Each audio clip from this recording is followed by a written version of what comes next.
A magazine article that my guest grabbed on a whim in college set her entire career in motion. Now, as the current president of the American Public Health Association, she's carrying that same energy into a field that needs it most. Tune in to hear how personal experience shaped her public health focus, what she's doing to bring young people into the field, and the message she delivers everywhere she goes right now. You're listening to the PHEC podcast, episode 461.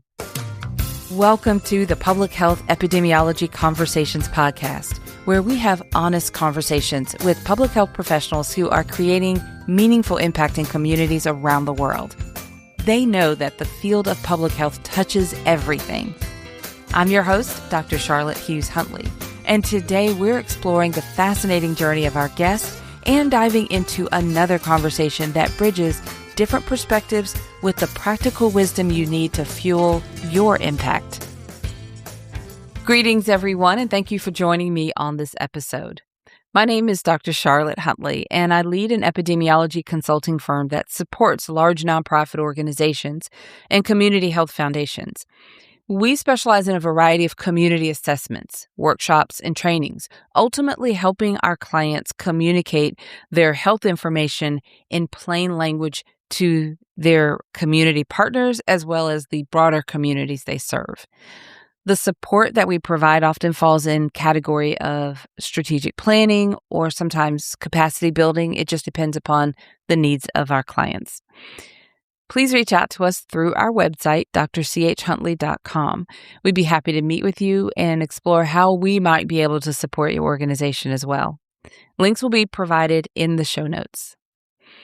I'm excited to introduce you to my guest on this episode. Her name is Dr. Nandi Marshall, and a lot of you know who she is. She is a nationally recognized public health leader, community-engaged scholar, and educator committed to advancing health equity and preparing the next generation of public health workforce. Dr. Marshall serves as Associate Dean for Academic Affairs at the College of Public Health at Georgia Southern University. She also serves as the current president of the American Public Health Association. In this conversation, we talk about how a single article sparked her path into public health, her deeply personal journey into maternal and child health and breastfeeding advocacy, and her vision for engaging K-12 students in the field. We also get into the message she's carrying to public health professionals around the country right now, and why she believes this moment calls for all of us. Let's connect my conversation with Dr. Marshall right after we highlight our sponsor for this episode.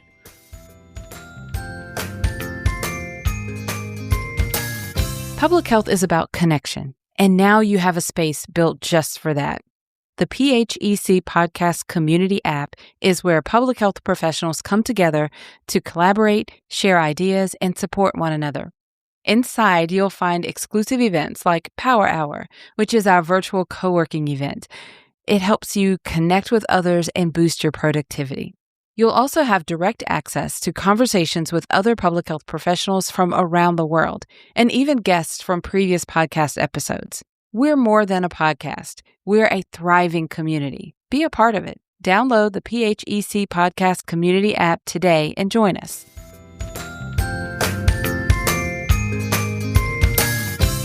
I'm excited. I always say this, and I always mean it, but I'm really excited about our guest today. I am joined by Dr. Nandi Marshall. How are you doing this morning? Welcome to the podcast. Thank you for having me. I'm doing pretty good today. This is just for reference, we're recording this on a very early Monday morning. And this was just the time that fit into our calendars. We've got an incredibly busy schedule. So we're going to dive into all that stuff. But for the sake of those who are listening that may not be familiar with who you are, please introduce yourself. Sure. So I'm Dr. Nandi Marshall. I'm the Associate Dean for Academic Affairs in the Jinping Su College of Public Health at Georgia Southern University. Always a mouthful to say. But I'm also the current president for the American Public Health Association. Wonderful, wonderful. We have so much to dive into. Now, I have my questions that I typically ask for the podcast to kind of help me stay on track. But I'm sure we're just gonna go on Lots of little tangents because there's just so much to talk about.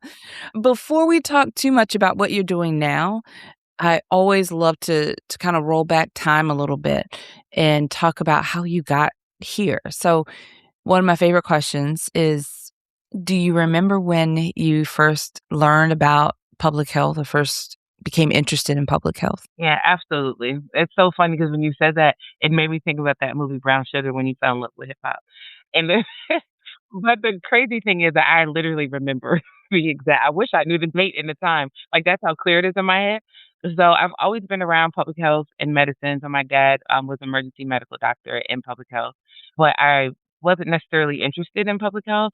There were a lot of career paths I considered before this happened. And so it was my junior year of college at Spelman, and I was in this class that I had to retake. I was not a real student my freshman year. I had a great time. Okay. Don't let my children hear that. But I was taking this class, and one of the assignments was we had to read a Mother Jones article. Mother Jones is this magazine that focuses a lot of the human condition and social justice and all the things, right? So there were tons of magazines being passed around, and I happened to grab this one magazine because something on the cover caught my eye. I saw something about HIV, and I said, "Oh, I know what that is. Let me read this article." But the article was about HIV specifically in the Black and African American community in the United States. And as I read that article, my heart dropped because I didn't realize how severe the condition was, right? I knew what it was. I'd heard about, like I said, my dad was in public health. So I've been around all the things. I've heard all the things. But I guess I never really noticed how severe.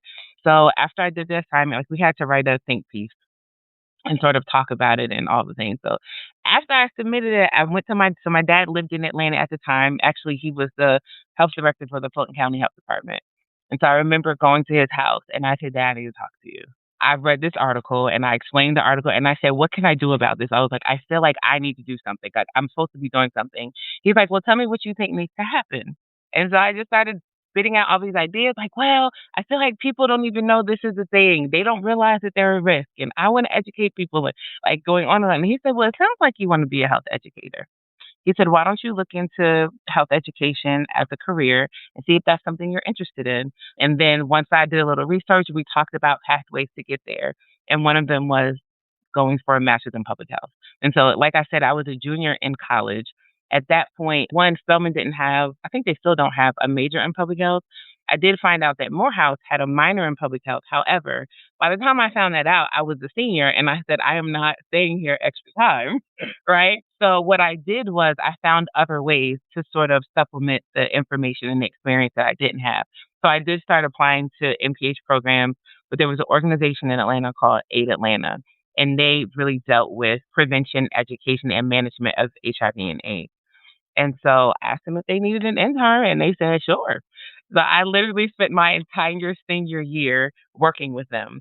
And I did everything from like database volunteer management to them letting me put on an entire event for World AIDS Day. I'd had experience with, like, planning parties or, things like that, but not like this was, like, my first event that I planned. It was amazing, and it was really crazy because they just trusted me. It was one of those opportunities that just kinda it doesn't happen, right? So, here I am, a senior in college. They let me plan this entire event. I planned it for the Lynn University Center. We invited all the schools. We had rapid testing for HIV on campus. We had so many students show up, they ran out of tests. Like, I think we had over 380 folks get tested that day. Like, it was a big deal. It was huge. We had a panel of experts to come and talk about HIV in the Black community. Like, it was a really great experience, and that is sort of how I launched into public health. And so that's why I say, like, I remember like it was yesterday because it was one of those things that had I not had to retake that class, I would have never read that article. And there would have been no reason. Like we didn't have a Mother Jones subscription. I would have not come across it. And so it's one of those examples for me that I feel like every step that I take has been divinely ordered. Like things happen for a reason. And so I lean fully into it. But that's what launched my career in public health. That's an incredible story. Oh my goodness. I'm shocked at the fact that you got to plan a whole event. I know that nonprofits can be really busy and they're happy to get some good volunteers, but they just, handed you that they clearly saw that you could they believed you could handle it. That's amazing. Yeah, it was a great experience. Forever thankful to them. I learned so much working with that organization. They pulled me into a lot of things that they had going on. So obviously I was able to plan my own event, but I got to see how nonprofits were run. I was able to see how to manage volunteer engagement, some of the struggles that you might have with managing volunteer engagement, learning how to like just work in a database. Like there were so many things that I learned that it was such a great experience. That's also a good, example of what we always say, volunteer, get involved. If you follow your interest, you get into in an organization, you volunteer, you have an opportunity to learn and be exposed to things that you otherwise would not have. You wouldn't have. Yeah, absolutely. And if there's any students listening to this podcast, please note that I did not do this for course credit. I did it because I wanted to experience. And that's one of the things I try to encourage students. Like, you don't have to always get paid or get course credit for something. Of course, it's great to get those things. But if you want the experience, like, don't be afraid to just volunteer. You can learn so much by just giving your time and engaging with people. And so to me, it wasn't about any of that. It was about me going and getting the experience so that I would feel ready for what I was about to embark on with my master's program. Yeah, I agree with you. That's where, I say follow the curiosity. So if you're interested in a topic and you have an opportunity to get involved in any aspect, get exposed to any aspect of the business or program, it's in your best interest to do that as a student, especially because you may find out that yes, this is where I want to be, and you continue, or you may find out, oh my gosh, I don't like any of this, but you'd rather find out then than later, right? HIV, AIDS, is there a particular population or condition or public health problem that you're most interested in now? So now I guess my muscle is behind breastfeeding advocacy, the space that I've sort of grown into over the last, let's see, I guess my son is 15 now, so probably over the last 15 years has been really about maternal and child health. And then in the last 10 or so years has been about breastfeeding, breastfeeding support, continuity of care. Just particularly happened for me because I was looking at my 2 experience with breastfeeding. So in my family, breastfeeding was just expected. It was our norm. You know, my mom breastfed us, her mom breastfed her, and so on and so on. So there was never a conversation in our family of whether or not I would breastfeed. I just knew I wanted to breastfeed, right? Because it was natural. For us, it was just what it is. And so in that, I just thought it was gonna be the easiest thing in the world. And I always joke when I talk about this, like if you've ever breastfed, then you know that's not true. But you don't know what you don't know. And so I just thought it was gonna be easy because it was a natural process, right? It was not easy. I struggled. I had a lot of things happening with my first child where I was a graduate student. I had a C-section, but I also had a graduate assistantship. So about a week and a half after I had him, I was like, all right, I'm back at work, like swollen to the point that I had to have my legs up while I was at work because I just wasn't my I had a hard time with my healing from my staples. Like I just had a lot going on with my C-section, and so I was very stressed, all the things. And breastfeeding just did not come natural. So then I felt very like not unworthy, but I felt like I was a horrible mom. And then that depressed me even more, right? So it was like I felt like all these things were not going the way I wanted them to go because I'm also a planner. I mentioned that earlier, right? I love to plan. So for me, I plan these things out. This is how I need them to happen. And I tend to get a little stressed out if they don't happen the way I wanted them to. And I've gotten better now in life where I'm able to pivot easier and say, okay, well, this happened. Well, how do we adjust? But at that time, I was not in that space. And so then when I had my second daughter, 5.5, or my second child, 5 years, 5.5 years later, with her, I was like, okay, what do I need to do to make this experience better? Because I'm not giving up. And so I had a friend that worked for WIC. She gave me a bunch of material. I did some research on my own. I also had a full-time job at that time. I had my own office where I can shut the door and pump. Like I had all of these things. I even got a minivan that had a little refrigerator in it so that I could pump on the go. You know what I'm saying? So like all these things. And so with her, I ended up nursing her for 15 and a half months. And with my son, by month 4, I was 1 ounce of breast milk to 3 ounces of formula. And so I was looking at my 2 experiences. And by this time with my daughter, I already had my doctorate. You know, my background is, regardless of what topic, it's always been about community engagement and health equity. Like, how do we really engage communities around all of us being well and having equitable treatment and access and all the things, right? I said, well, how can I combine my expertise from the training side with my personal experiences to make things better for other people? And so that's really what I've been doing. And so right now I've been working with Healthy Savannah, which is a group in Savannah, Georgia. We have a REACH grant that we've been working through. This is our second time actually with the REACH grant, so we're about in year 7. one of the things that we work on is how do we basically make communities breastfeeding friendly, but providing that continuity of care support, access, policy, systems, all the things around breastfeeding. And so it's brought me a lot of joy because I feel like I'm actually walking in my purpose, which like that's an unspeakable joy. It's hard to even describe like what that feeling is to know that you're helping people with something that you're so passionate about. And so it's been really great. I mean, we've had our roadblocks and all the things, but right now that is the space that I'm in. And honestly, it's the space I feel like I'll continue to be in even beyond retirement. I love that. I love that so much because you actually reminded me of my own journey, especially with my first child, and stories of my friends around breastfeeding. And I appreciate the difficulty because I also had the difficulty, but for me, I was like, I stopped. And I also had emergency C-section. It was just very overwhelming with that first baby. And it was just the thing that I felt like, oh, I'm not a good mom. Why can't I do this? What's wrong with me? All those feelings. I experienced that, and I know so many people who have, and I appreciate that you are turning that into how you're helping so many others, and that's just an incredible, yeah, walking in purpose. I get that. It's a great service. I also think that it goes a long way to the future, our future generation, our future children, how we're able to give them that healthy start from the beginning. And wonderful work, great story. Thank you for sharing that here. Oh, it's my pleasure. It is my pleasure. And I think one of the things that is most important to me that I'll say outside of breastfeeding is that a fed baby is a healthy baby, right? But because I never want people to feel shamed for not being able to breastfeed because I remember being in that space. Nobody shamed me. It was something I put on myself, right? And so I never want anyone to feel shame for not breastfeeding. However, if you want to breastfeed and that or you want to explore it, like I want to make sure that you're able to. I want to make sure you have the education you need about breastfeeding, that you are able to access lactation support if needed, like all the things. How can we meet your breastfeeding goals? Like that is really, really important. And it's hard to do when you don't have support of your job, when you can't pump at work, or if you don't have access to a lactation support counselor or consultant. Like all of those things are really, really important. So it's just a matter of just making sure people have what they need to live their best life. Yeah. Wonderful, wonderful.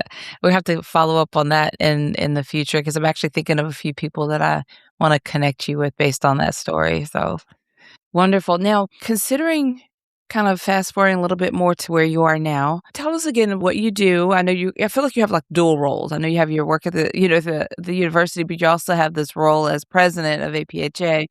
But talk a little bit more about that because I'm really curious how your path, your journey has really shaped where you are now. But yeah, dive into that a little bit. Yeah, sometimes it feels like I have 4 jobs because being an administrator, I'm still a faculty member, right? So even though I'm an associate dean, I'm still a full professor. So I still have responsibility for teaching, service, and research or creative scholarship or however you want to frame it. So I have to do all that. Then I have to do my administrative job. So to me, that's really 4, but I count that as the 3. And then I have the APHA, which also feels like a full-time job. However, even though I am tired and overwhelmed and all the things, I would not trade it in. This has been an amazing year so far as APHA president. And then this is, I think I started my 6th year, yes, as associate dean. So yeah, it's been a great journey. So as an associate dean, as I mentioned, my focus is in academic affairs. And so here in our college, specifically in the College of Public Health at Georgia Southern, I'm responsible for anything that's not practice and research. So curriculum, recruitment, retention, alumni affairs, things that are associated with our specific college. I work with those. And so accreditation. So those are really the things that I engage in here. And then of course I still do my research and my service. Now as APHA president, I have had the amazing opportunity to start visiting affiliates. And so for those that don't know, APHA, American Public Health Association, we also have state affiliates. One of the responsibilities as president is that we get to travel to about a third of our affiliates each year. So as president, that's one of your responsibilities. And I have met some of the most amazing people. It's always cool to travel state to state and see what's different and what's alike, right? And to just experience different cultures and different sessions, right? Because like when I go to these meetings, I try to engage as much as I can. I don't just go to do my speech or whatever and leave. If I'm able to stay, then I stay. So like I saw you at the South Carolina Public Health Association meeting. I went to sessions. I was earning my chess credits. Like I went to the wellness sessions, like because I'm like, yes, I'm APHA president, but I'm also a public health professional. Like I want to learn too, and I want to network too, and I want to engage. And so for me, it's just been great because everyone is also so welcoming and they're so excited to have me there. And it's like, me, really?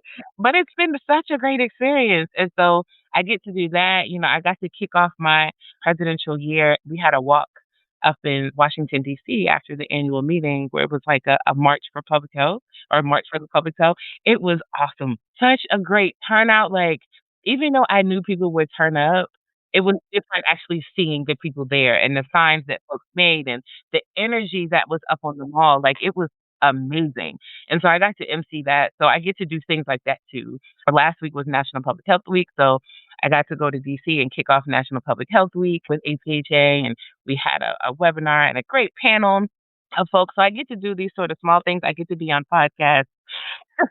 You know what I'm saying? Like, I get to do fun things like that. I also have the honor and privilege of writing a column for our nation's health magazine. So that is out every month. So I just get to do a lot of fun and engaging things. And I'm still a full member of our executive board. So I get to do that as well and engage with our other members on the executive board.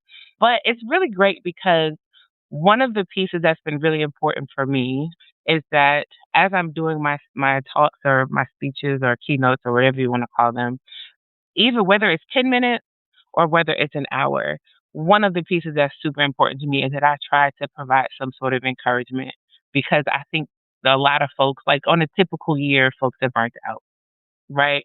Like I know when I get to APHA every November or October, depending on where it falls, I am usually like, "Oh gosh, I need a breather." But by the time I leave the annual meeting, I'm feeling refreshed and I'm feeling good.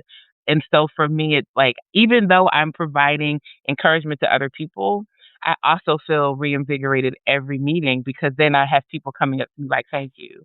I needed that." And you never know if people are going to take it or receive it in the way that you intend. But it's nice to know that just these few words I'm sharing or this little time that I'm spending, like I'm able to remind folks like you're needed, you're here for a reason. Like we need you. I think that's super important. And so, along with sharing my other presidential goals, like to me that is literally the most important one. And I think another goal that I'll share since I have the floor. One of my other ones is about how we can engage our youth around public health. And so, we always talk about how our workforce is aging out and one of the things too, because I'm in academia, most of our students in public health, they find out about us by accident.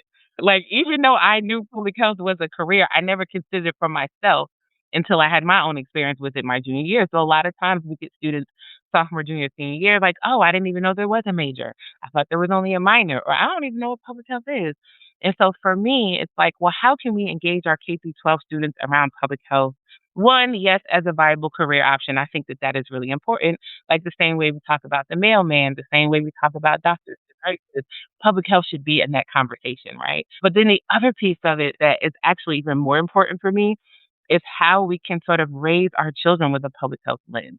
Like, I feel like if people have an understanding of public health, whether they choose it or not, but they recognize that regardless of what career they go into, whether it's education or engineering or having a restaurant down the block or a tattoo shop, even, like everyone needs to understand that all of their actions are going to affect somebody's health outcome in some way. So I'm like, if we could all understand that in school or in our rearing, our world will be such a better place because I think people have a better appreciation for how our movements affect the person next to them. And so that to me is really important. But of course, we'd love for people to join us in our profession too. I love that. That resonates so strongly with how how I view things and what I envision. As you were talking about that, I thought you're the planner, career long evidence of being a wonderful planner. Maybe we could plan some sort of event for school age children where we are interacting with them and Yeah, absolutely. Like we've been exploring all types of things. So I'm always like, if you have ideas or if you're already doing something, let me know so we can support you. We can shout it out. Yeah, APHA just signed this MOU recently with goodness, Catalyst Academy, I believe is the name of the organization, and they're already working with it's a youth-led organization, and they're already doing, like, internships with high school students around public health. So, like, we're trying to find these sort of things that we can support. But yeah, I'm absolutely open to doing all the things. And one of the things that we've done here in Bullitt County, which is where I am in Georgia, in Southeast Georgia, we partnered with our superintendent of schools here in Bullitt County, and we offer a Pathway to Public Health program. And so I found out about it originally because it's happening in Fulton County, and one of my sorority sisters reached out to me. She's like, "Hey, can you look at this curriculum? I'm doing this up here. I just want to make sure that this aligns with what is happening in the field." And I was like, "Wait, what? There's a pathway to public health. I had no clue." And so we brought it down here. And so now we've been able to offer it now for 3 years to our high school students, where they're taking the health sciences courses at like the nursing pathways and all the other health professions pathways. And there's an applications of public health program and course that I've actually been teaching, but I'm able to pass it off to one of my staff members this semester.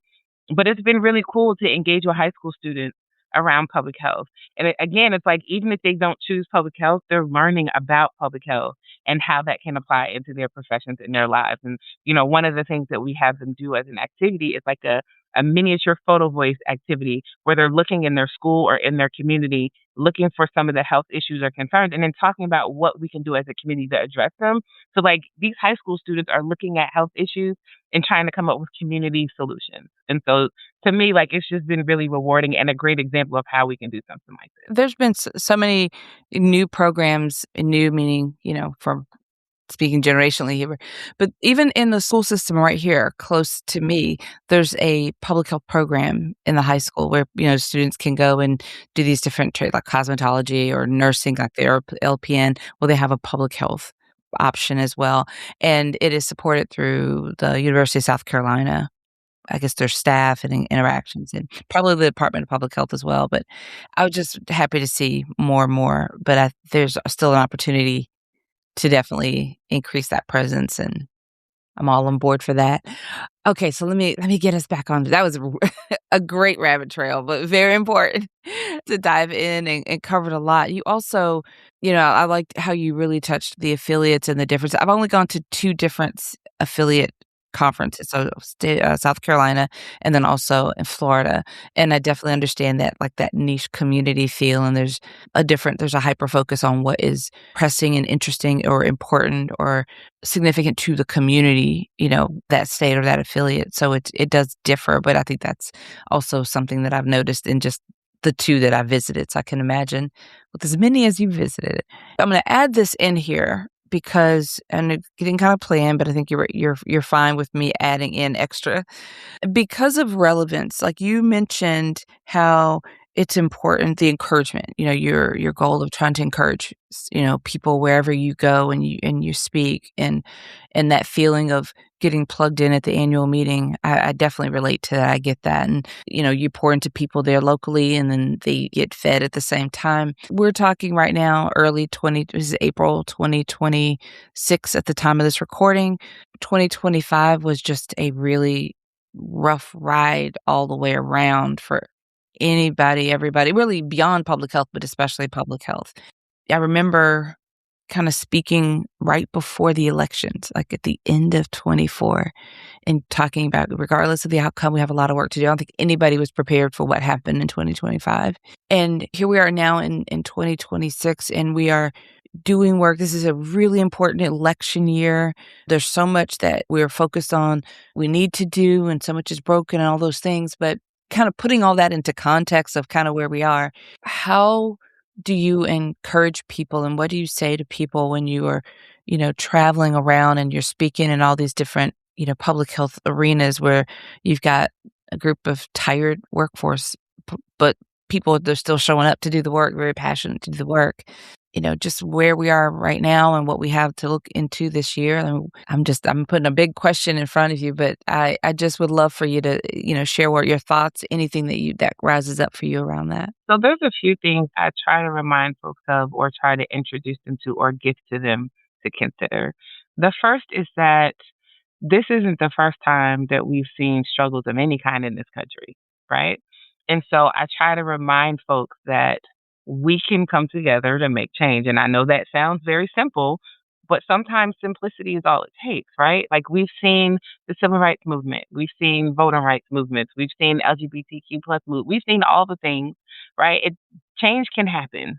What it takes is people to make that change happen. And so one of the things that I like to talk about is like making sure we're doing a better job of engaging and partnering with our communities to make that change happen. Because at the end of the day, the folks on the ground are the one that are going to make the changes happen. Like, yes, there's folks in office that we've elected, regardless of what's happening, but the people on the ground, if they speak loud enough or come together, like there's going to be changes, right? So it's like making sure that we're keeping those folks at the table, making sure that we're not silencing them, making sure that we're supporting, encouraging. Because I tell folks, like, even though we're a part of our community, it's not just us. Right? Like, there's other folks out there.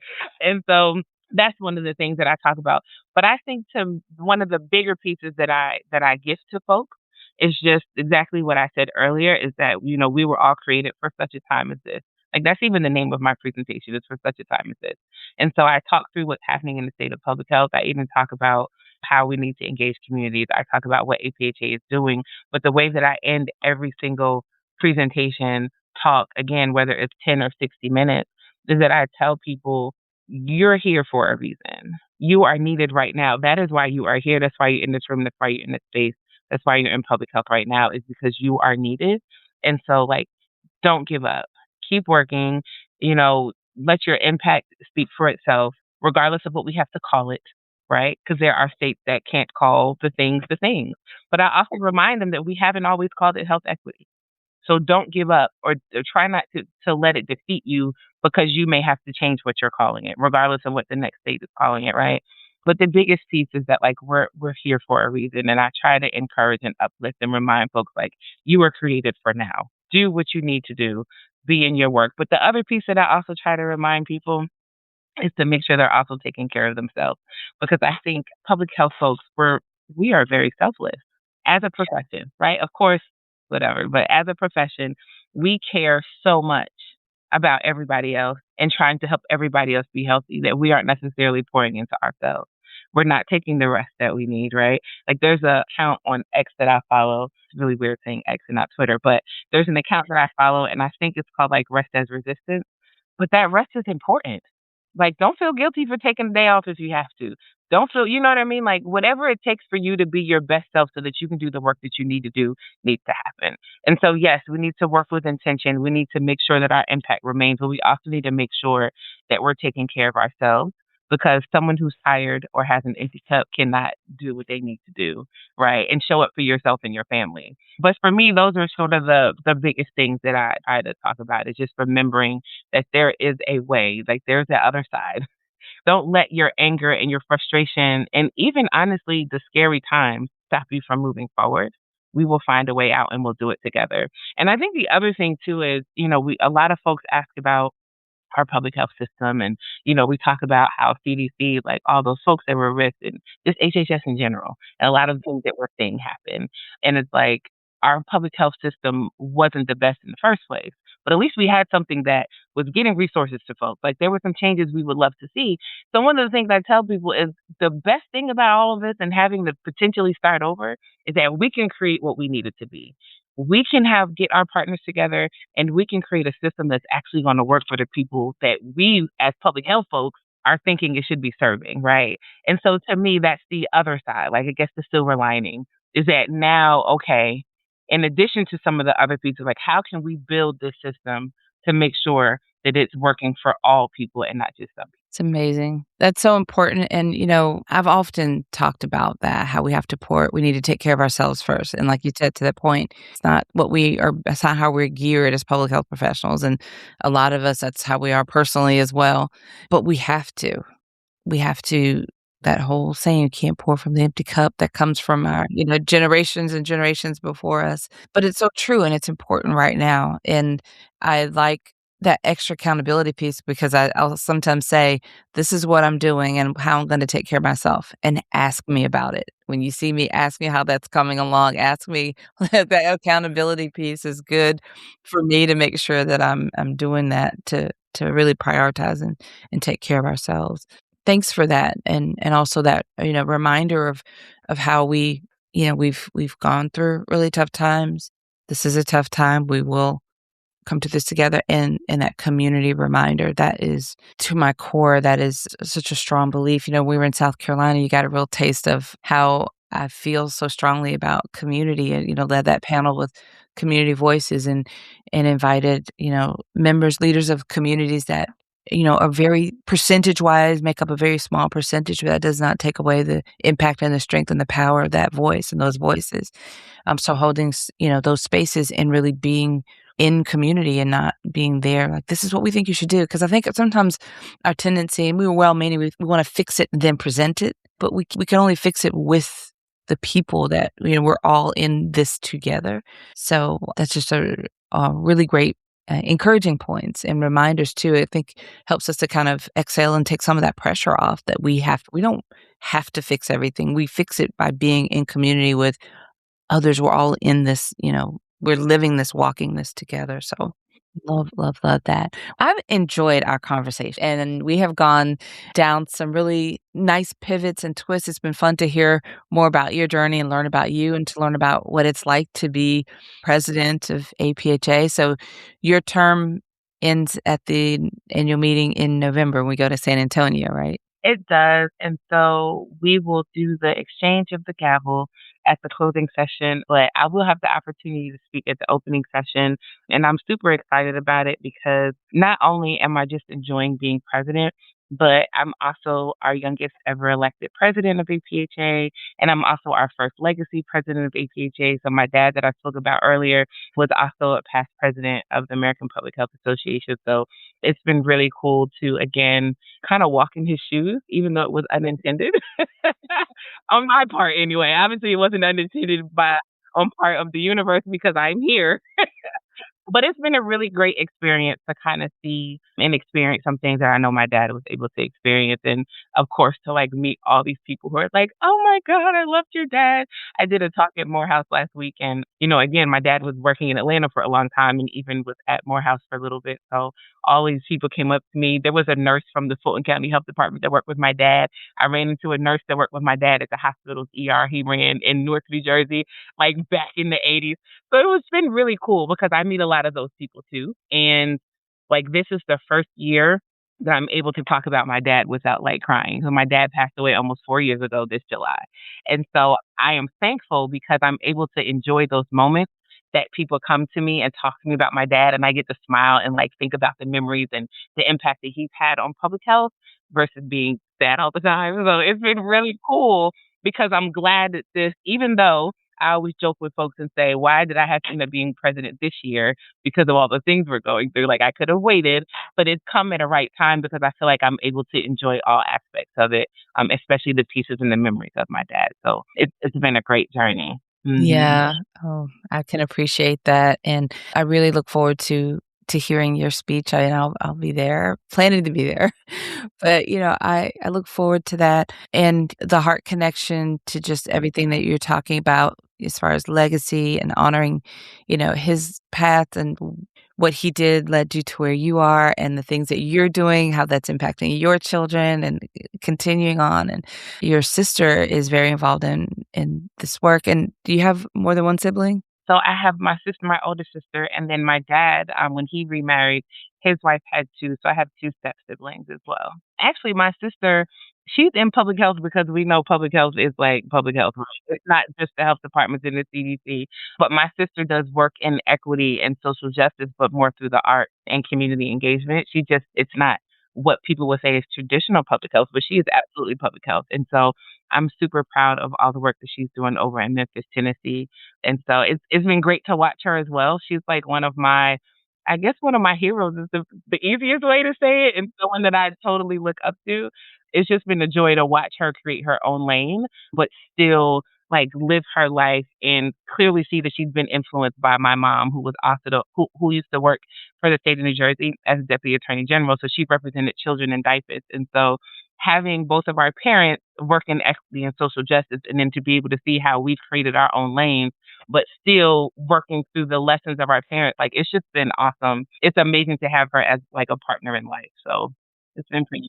That's really sweet. Now, the reason I mentioned your sister is because I remember her from the Women's Leadership Institute a couple of years ago when we had the superhero or theme. I remember her from that. So it's just wonderful to get to know a little bit of your family and to to hear your story and to kind of just be friends with you and follow you along this journey, and to have you share on the podcast has been such a treat for me. So I appreciate your time, your Thank you for generosity having in me. sharing.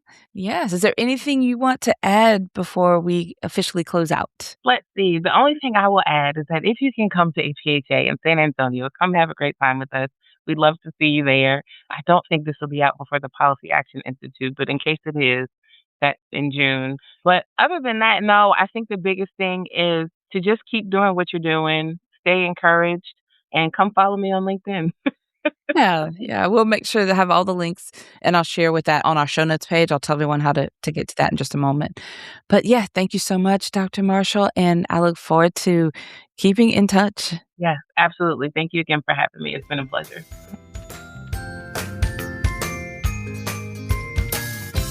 I really hope you enjoyed that conversation as much as we did. This conversation is a reminder that the paths leading us into public health are as meaningful as the work itself. My guest shows us that personal experience, community commitment, and a willingness to pour into others are the foundation for lasting impact. She also reminds us that taking care of ourselves is part of the work, not separate from it. Whatever you're carrying right now, this episode will leave you feeling seen, encouraged, and more convinced than ever that your presence in this field matters. I encourage you to connect with Dr. Marshall and learn more about the work that she's doing. You can find the links to connect with her and the show notes page for this episode, which is episode 461, can be found at phecpodcast.com. Once you're there, just navigate to episode 461 to find the show notes. One more thing before we go. Remember that our podcast has an app and a private community. It's independent of social media platforms. This is a place and a space where you can engage with public health professionals around the world.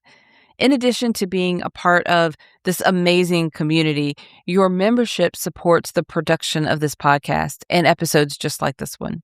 You can download the PHEC Podcast Community app in your mobile app store. It's available for both Apple and Android users.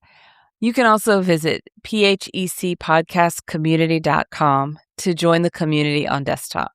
All right, everyone. Until next time, have a fantastic rest of your day. Thank you for listening. The show notes page is where you'll find links to everything we discussed in this episode. To find the show notes for all of our podcast episodes, just visit phecpodcast.com.